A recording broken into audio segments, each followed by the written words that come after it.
Okay, continuing from where we stopped, we'll take a look at the tax administration in Nigeria. Basically, the structure of the tax administration in Nigeria provides for three categories of tax authorities: the Federal Inland Revenue Service, the State Internal Revenue Services, and the Local Government Revenue Committee.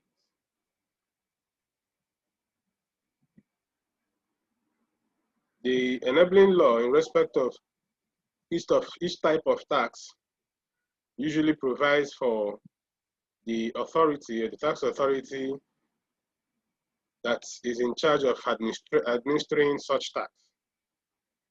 And each of these tax authorities has this different composition, powers, and functions.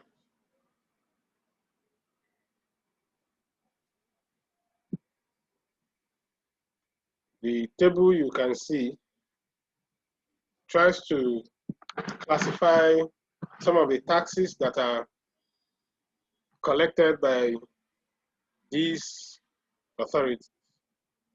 For instance, the Federal Inland Revenue Service is empowered to administer all company income taxes, withholding taxes on companies, petroleum profit taxes, value-added tax, education tax, capital gain tax for residents of Abuja and for corporate bodies, stamp duties, personal income tax in respect of Abuja residents, members of the armed forces, police, foreigners, and external affairs officers. The state internal revenue services collects all personal income taxes except those for residents of Abuja, the armed forces, the foreigners, the police. They collect capital gain taxes for individuals, stamp duties for instruments executed by individuals, pool beds, gaming and casino taxes, etc.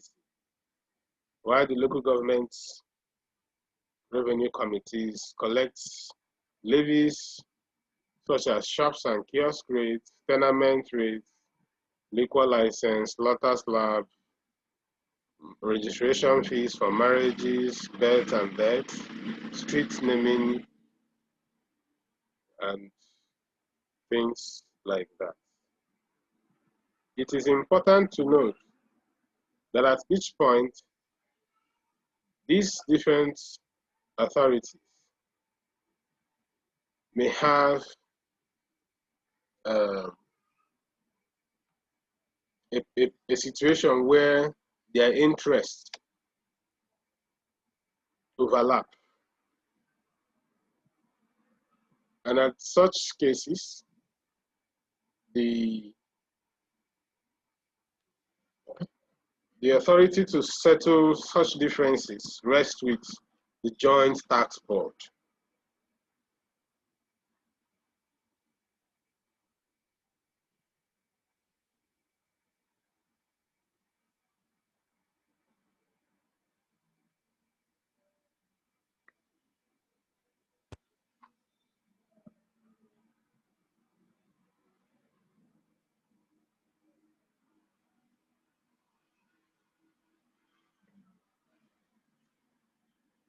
Let's look at the principles of a good tax system. The principles of a good tax system.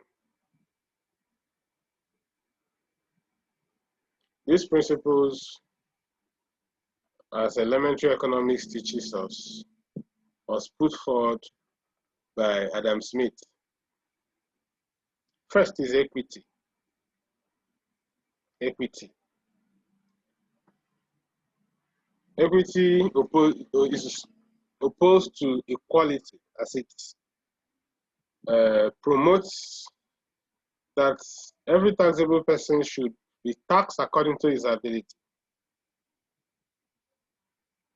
Hence, it proposes a progressive tax system. such that the rich should pay more while the poor should pay less. Second principle is certainty. Information regarding taxes should be made clear, should be made certain to the taxpayer, such that there is no ambiguity anywhere. The time of payment, the manner of payment, the amount to be paid, the tax rate, and all whatnot. Whatever information should be made certain and clear to the taxpayer.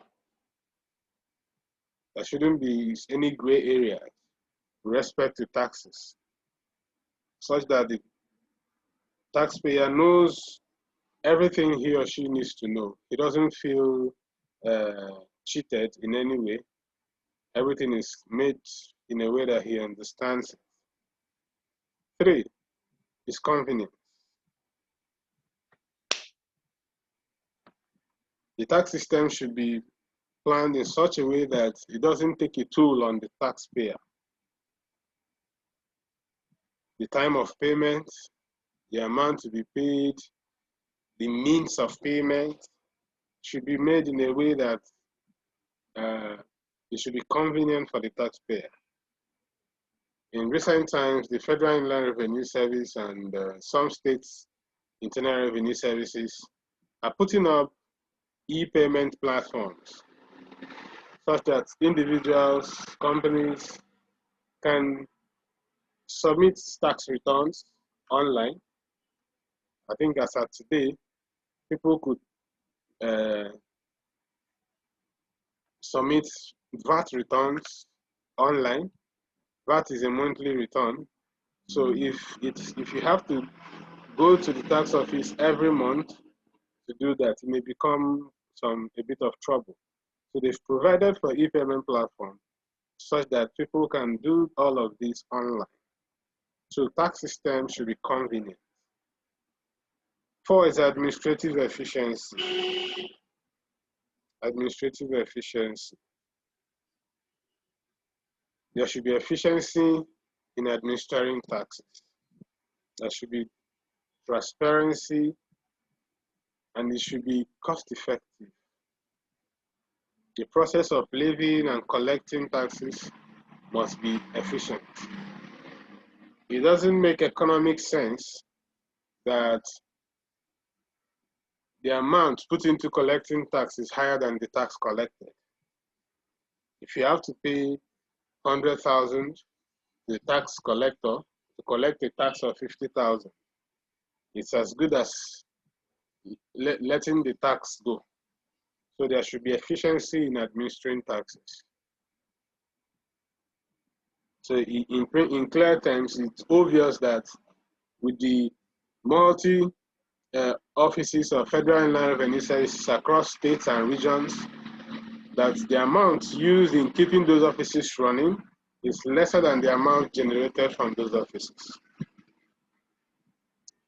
Number 5 is simplicity. The tax system should be simple to understand.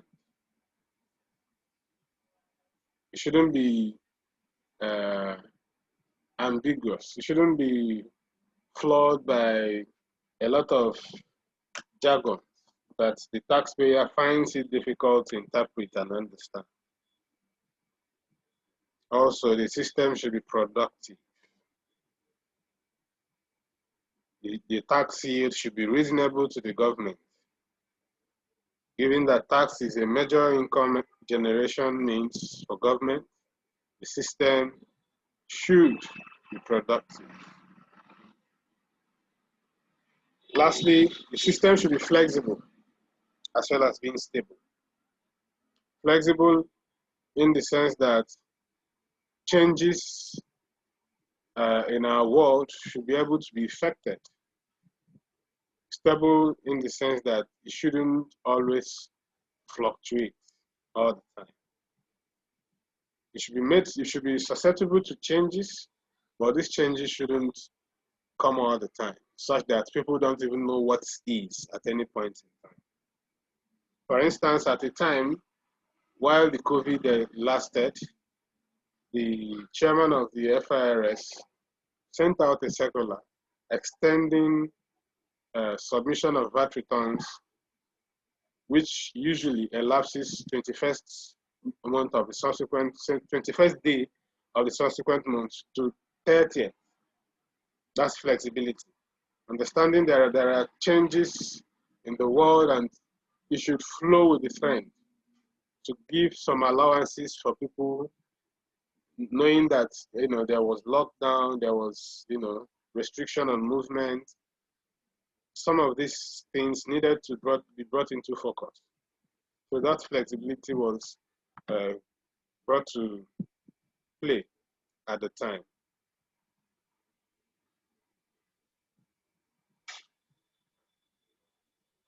Okay.